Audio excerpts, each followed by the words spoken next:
Tatty Divine's doing sample sale. Yay! This has no relevance to what we're here to talk about, but join us Saturday 2nd of May. Oh, brilliant. I will be there. I am going to be there. I am so going. That's Saturday the 2nd of May, sorted out. Brick Lane, Tatty Divine store, sample sale. Brilliant. I will be going. Will you be going? Not you Thunderbirds boys will be going, because some of you don't even live in the UK. Good morning, good afternoon, good evening. Hello, creepy friends. Welcome to the Party of the Dead. Welcome to Slams and Bobs, where it is time for the latest Thunderbird episode review, discussion, whatever you want to call it. Are we on episode 3 or episode 4? Because I'm really not sure. I know that the first episode was a 1 and 2 combination, but I don't actually know whether I call that one episode and whether I do 2, 3, 4, or whether I go 1, 2, 3 and today is 4. I don't know. Can you help me there? Because I'm kind of screwing that side up a bit. I don't know. This week was more about Thunderbird 1 and 2 again. Alan Tracy was gone. KO stroke Tintin wasn't in the episode again, but then again, to be fair, she wasn't really in every single episode of the original series anyway. My first kind of point I want to say is that thus far, oh yeah, I say words like thus, we haven't actually had a proper calling international rescue distress call. And when this episode started out, I kind of thought to myself, well, I'm not quite sure why they're going on this, because I thought they were a rescue force and this was more just about, I suppose, preventing something that could need them for a rescue, but I wonder whether it was a necessary operation. I just want an episode where someone picks up the receiver and goes, calling international rescue, because so far we just haven't had that, and I kind of want that. Essentially, John Tracy picks up a lot of nuclear readings coming from the African area, and Scott goes in to investigate and ends up finding a very angry South African lady who is basically trying to take a load of uranium out of an old nuclear power plant. Apparently they don't exist in that world anymore, and she basically kind of holds Scott hostage for a couple of minutes and then fails getting off the lift, which then causes a mass thing, and Scott needs rescuing, she needs rescuing, and they both get rescued and they both go home happy, less uranium, and the Hood was going to be buying the uranium, so now he's upset because he got a uranium hamburger of some description anyway, and no uranium. That was our first sighting of the Hood for a couple of weeks. It was a good episode, but as I say, my main point is, did they need to go and do that?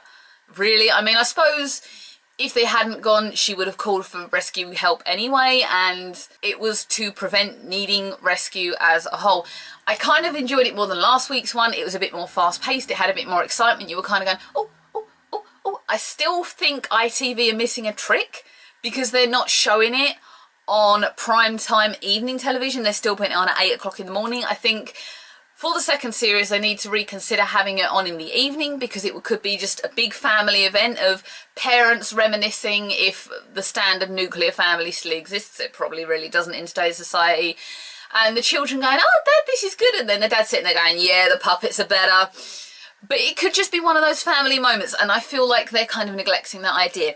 I do enjoy it. It's something I've noticed, and I rewatched episode 1 recently. They have a manual control for the Thunderbirds on their wrists, and it's like kind of like an autopilot mode. I do like that feature. That's something I kind of went, oh, fun.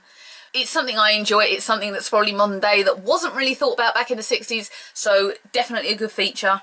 Did anyone else mark out just a tiny bit when the digger come out of Thunderbird 2? Did anyone go, ah, it's the bar? Yes, that kind of got my heart a little bit. I kind of had a little moment of digger, digger, digger. Yeah, I'm sorry, nerding out for a digger, you know. You don't expect any less on this channel, do you? You all know me well enough now. Kind of. You haven't seen my Instagram. I was going to do one of my, I do DDP yoga, and I was going to post a picture of one of my yoga poses on there. It's basically, I'm on my forearms, bent over with my legs. So like, my forearms are here, but my legs are like bent over like that and resting against the settee, just in case anyone wants to know what I do in the mornings, which is normally a load of crap. 3 to 4 episodes in, and beyond what happened in episode 1, I suppose again it's still a thing of establishing and showing everything off. We've got no real plot line. Most series these days do have a plot line. We know that the Hood is the evil guy, but we don't know where the series is going, to my knowledge, by what you guys have said. Jeff Tracy isn't going to be seen in this series, which is kind of a disappointment for me. That means that he's not involved in the finale, which is fine, but it also means that I don't quite know where it's going, other than that eventually whatever Tintin/KO's involvement in Jeff's disappearances, that's obviously going to come out at some point. I'm enjoying seeing the rescues and seeing the CGI handle it. I would like to see an episode where they're all involved. I haven't seen Gordon for a couple of weeks now. I don't mind that I haven't seen KO. Thunderbird S, was there a lot of point to introducing it and then doing Jack with it? Someone commented on one of my other videos and said it's good for Tintin KO to have Thunderbird S. I'm going to kind of disagree with that, because if she's head of security, wouldn't her place be on the island, securitying the island? Why does she need to go on missions? That's something I don't quite understand. I think that's kind of almost a contradiction in itself. You know, the Thunderbirds can protect themselves as secure objects. They have automatic camera detectors. God knows they can probably just zap your camera out with modern day technology.